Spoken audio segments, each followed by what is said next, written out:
अस्सलाम वालेकुम। अच्छा बेटा, पिछले लेक्चर्स में हमने वॉकिंग एड्स और उनका एनालिसिस पढ़ा था। स्टार्टिंग और द डिराइव पोजीशंस पढ़ी थी। इन दोनों चीज़ों को मेंटेन करने के लिए हमारी बॉडी में कुछ मैकेनिज़म्स होते हैं, ठीक है, जो कि हाइपोथैलेमस और द सेरिबेलम कंट्रोल कर रहा होता है। उस दैट रिगार्ड्स में जैसे कोऑर्डिनेशंस मूवमेंट हैं, approximate speed, distance, direction, rhythmic और द टेंशंस, मसल स्ट्रेन की मूवमेंट्स हैं। इनके एनालिसिस के लिए आप लोगों को एक तो कोऑर्डिनेशन और मसल ट्रेनिंग और रिलैक्सेशन, इन तीनों चीज़ों का एग्जैक्टली पता होना चाहिए और इनका डिफरेंस पता होना चाहिए। ये आपकी कहानी की बुक में भी आप लोगों को कोऑर्डिनेशन में मिल जाएंगी और आपको बायोमैकेनिक्स में भी मिल जाएंगी।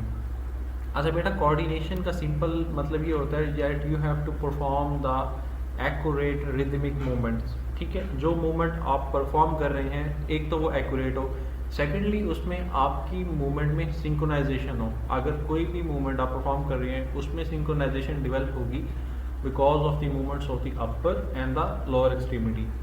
अपर और लोअर एक्सट्रीमिटी की सिंक्रोनाइजेशन होगी तो मूवमेंट एक्यूरेट होगी, उसमें अप्रोप्रिएट स्पीड होगी, उसी की डायरेक्शन, रिदम और मसल टेंशन, ये तीनों चीज़ें नॉर्मलाइजेशन में होंगी।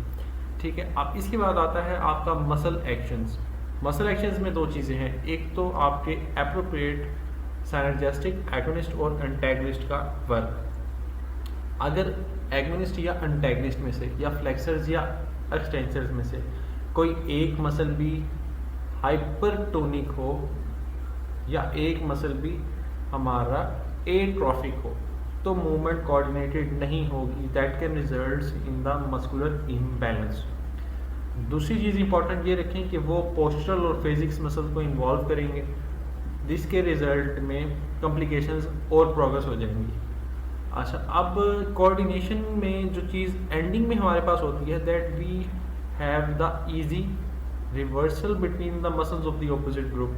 कोऑर्डिनेशन मेंटेन तो कर ली, ठीक है, अब कोऑर्डिनेशन मेंटेन करने के बाद, मूवमेंट परफॉर्म करने के बाद we have to go toward the normalisation.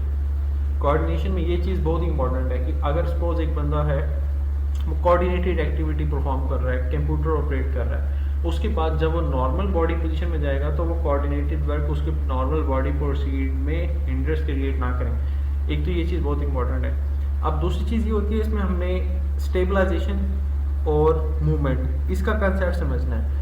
अब प्रॉक्सिमली जो होता है वो हम हमेशा स्टेबलाइज करते हैं और डिस्टली जो होता है उस जॉइंट में मूवमेंट करते हैं। ठीक है, सपोज अगर एल्बो का जॉइंट है तो एल्बो के जॉइंट में at the level of the elbow we can provide the stabilization और at the level of the hand we can provide the movement. Means proximally उस चीज़ को हम क्या कर रहे हैं, स्टेबल, और डिस्टली उस पर उसी जगह पे मूवमेंट को हम अलाउ कर रहे हैं। अच्छा, अब एक कंसेप्ट है इन कोऑर्डिनेशन का। इन कोऑर्डिनेशन इस चीज़ का ऑपोजिट है ऑल टुगेदर। मसलन इन कोऑर्डिनेशन में हमारे पास एबनॉर्मल मसल फंक्शन आएगा और एक्यूरेट मूवमेंट्स होंगी दैट आर अनइवन और इनएक्यूरेट। ठीक है, rhythmic activity in coordinated movement में होगी ही नहीं।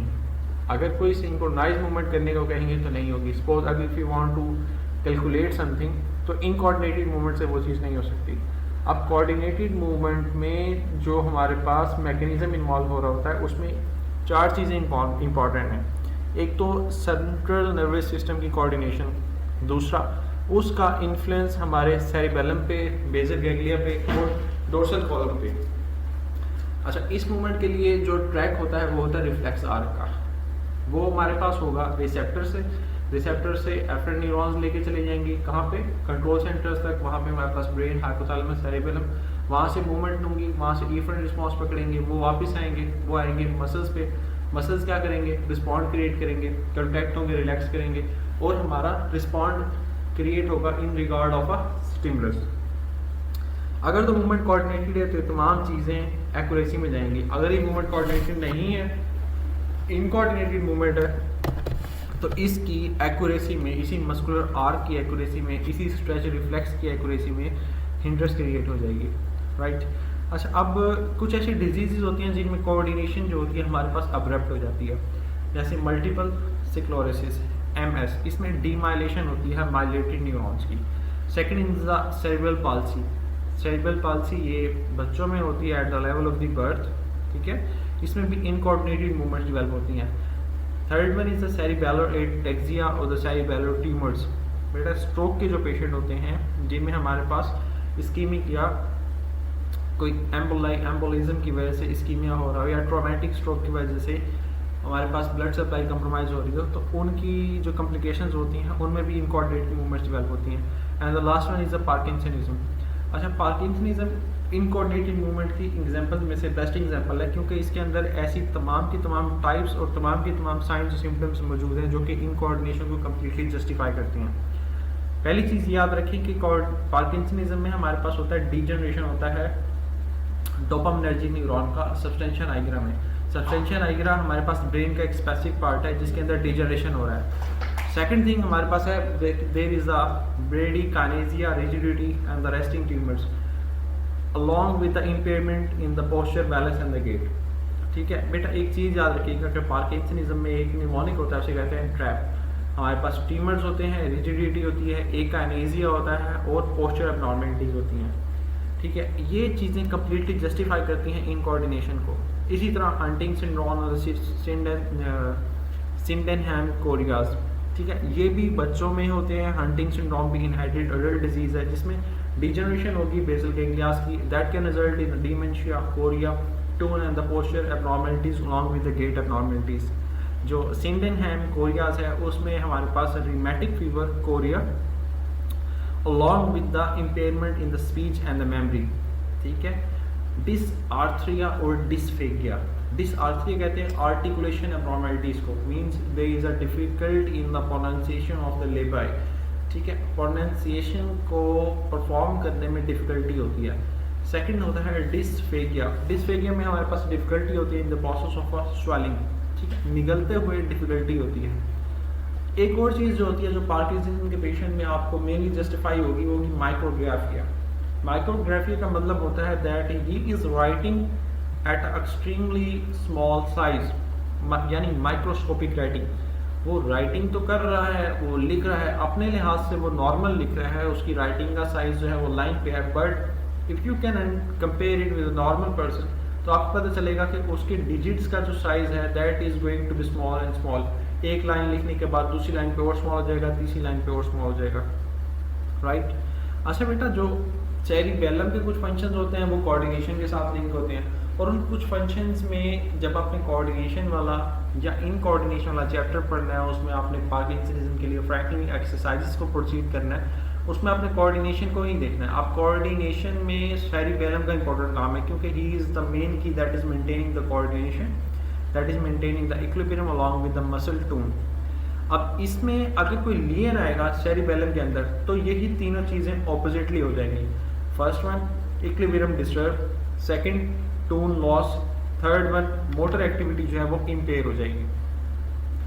अच्छा, अब जब मूवमेंट हमारी इम्पेयर्ड स्टार्ट होती हैं तो सबसे पहले एक्टिविटी जो है वो विजुअलाइजेशन में देखा करें, पेशेंट को ऑब्जर्व करके कि एक्टिविटी जो है वो सिंक्रोनाइज है या नहीं है। मसलन सबसे पहले पेशेंट की एक्टिविटी में देखें कि उसकी जो मूवमेंट हो रही है वो सिंक्रोनाइज्ड है या नहीं है। दूसरी चीज़ है उसके दोनों हाथों को, दोनों अपर लिम्स को कंपेयर करें, जिस साइड पे इन्वॉल्वमेंट उसकी ज़्यादा हो रही है स्ट्रोक के पेशेंट में, अगर वो राइट साइड का है तो उस साइड पे वो जो मसल मैस है बॉडी का, either that one is the fluffy और that one is the spastic.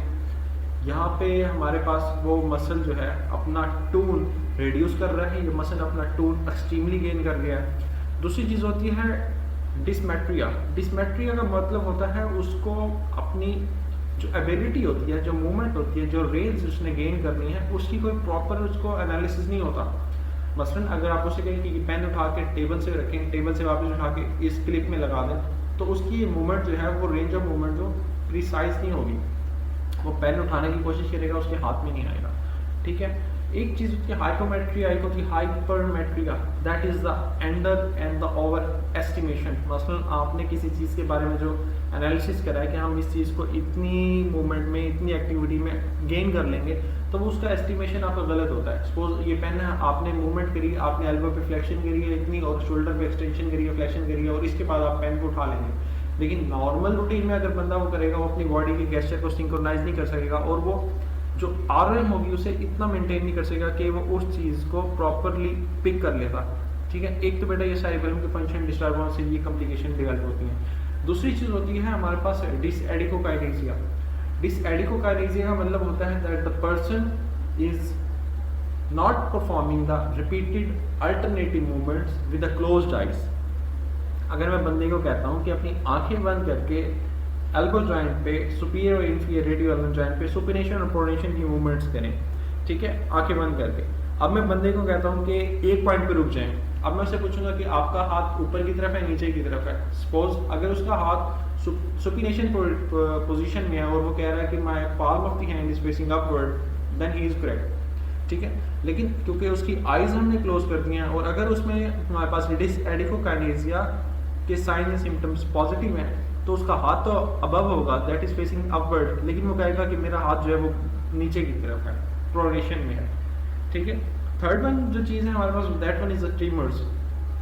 जो ट्रीमर्स पार्किंसनिज्म में होता है बेटा, वो होते हैं पिन रोलिंग ट्रीमर्स, ठीक है। ये इनवॉलंटरी ऑसिलेटरी मूवमेंट्स होती हैं that is result because of the alternate contraction of the opposite muscle groups. Opposite muscle groups like that of the flexors, extensors, agonists, antagonists, prime movers, fixators, synergistic, ये alternate movement perform कर रहे होते हैं but not in a coordinated pattern, जिसकी वजह से tremors develop होते हैं और पार्किंसनिज्म में पिन रोलिंग ट्रीमर्स होते हैं। Fifth one is the movement decomposition, movement perform in a sequence of the component rather then in the single smooth activity. जो बंदे को हम मूवमेंट प्रोवाइड करने का कहते हैं कि आप ये वाली एक्टिविटी करो, ये परफॉर्म करो, वो एक सिंगल सीक्वेंस में परफॉर्म नहीं कर सकता, उस मूवमेंट को वो डिवाइड करता है in specific component. Suppose walking है, सिंपल वॉकिंग को वो डिवाइड करेगा स्विंग और स्टांस फेज में, स्विंग और स्टांस फेज को उसको भी डिवाइड करेगा हमारे पास प्री स्विंग में, मिड स्विंग में, टर्मिनल स्विंग में, इसी तरह pre stance, mid stance, terminal stance में, ठीक है। सिंक्रोनाइज मूवमेंट का पैटर्न जो है वो अभी वो अडॉप्ट नहीं कर सकेगा, but because of the following the period of the practice तो उस चीज़ को अडॉप्ट कर लेगा। सिक्स चीज़ है बेटा वो है गेट एबनॉर्मेलिटीज, जो कोऑर्डिनेशन में एबनॉर्मेलिटीज़ की वजह से डिस्टर्ब हो रही है, जो बंदा इनकोऑर्डिनेटिव मूवमेंट की तरफ चला जाता है। एक तो होता है ब्रॉड बेस गेट, मतलब बेस एरिया ज़्यादा करके चलना। Second one is the irregular और अनस्टेडी। पार्किंसनिज्म में जो हमारे पास गेट पैटर्न होता है उसे कहते हैं festinating gait and it is mainly because of the short steps. जो स्ट्रोक में होता है हमारे पास, वो हमारे पास जो गेट पैटर्न हो रहा होता है इन्वॉल्व होता है half moon shape, semi circular shape, right. इसी तरह डिफरेंट डिजीज होती हैं, उसमें हमारे पास गेट पैटर्न डिफरेंट होता है, जैसे डब्ल्यू शेप, जैसे क्रिस क्रॉस पैटर्न, जैसे स्टैम्पिंग गेट, जैसे फेस्टिनेटिंग गेट, जैसे मार्चिंग। इस तरह की और कॉम्प्लिकेशंस हैं, ये आप लोग आगे स्टडी कर लेंगे, इनको पिक्चर्स में भी देखेंगे और इनको प्रैक्टिकल भी करेंगे, ठीक है। अब इसमें जो फॉरवर्ड प्रोग्रेशन होती है पेशेंट की वो स्लोली होती है इनिशिएशन से, ठीक है, और लो एक्सट्रीमिटी उसके आगे की तरफ जारी होती है। अब पार्किंसनिज्म के पेशेंट में क्या होता है, वो एफओजी होता है, फ्रीजिंग ऑफ गेट। अगर कोई भी ऑब्स्टिकल आ जाती है, हिंड्रेंस आ जाती है, तो वो उसे क्लियर आउट करके आगे नहीं जा सकता, बल्कि उस ऑब्स्टिकल पे स्टे कर जाता है, रुक जाता है, आगे प्रोसीड नहीं करता। And the next one is that जब भी वो मूवमेंट स्टार्ट कर रहा होता है और रुक रहा होता है, सपोज उसने सोचा था कि यहाँ से अबाउट 5 कदम लेने के बाद मैं रुक जाऊँगा, लेकिन होगा ऐसे नहीं। होगा क्या, उसने जहाँ पे मूवमेंट रुकने का सोचा था उससे भी 4-5 कदम आगे जाके रुकेगा। क्यों? माइंड तो बॉडी को रुकना चाह रहा है, लेकिन मसल जो है उसकी अल्टरनेटिव मूवमेंट इतनी जल्दी उसकी कमांड को एक्सेप्ट नहीं कर रही। उसके 3 से 4 स्टेप्स के बाद उसके इस कमांड को फॉलो अप करते हैं और फिर रुकता है। नेक्स्ट वन इज बेटा एटैक्सिया। एटैक्सिया होता है uncoordinated movement, generally terms that is used to describe the uncoordinated movement, dysmetria and the decomposition of the movement. एक तो जो बॉडी पोस्चर है और हमारी बॉडी की पोजीशन है उसके एनालिसिस में डिस्टर्बेंस होगी, उसके एनालिसिस में वो बंदा जस्टिफाई नहीं कर सकेगा प्रॉपर अलाइनमेंट को। दूसरा, अपनी मूवमेंट जो है उसको वो डिकम्पोज कर लेगा in the specific components. 8 one is dysarthria. इसमें मतलब होता है हमारे पास आर्टिकुलेशन प्रोनाउंसिएशन में डिफरेंस होता है, स्पीच जो होती है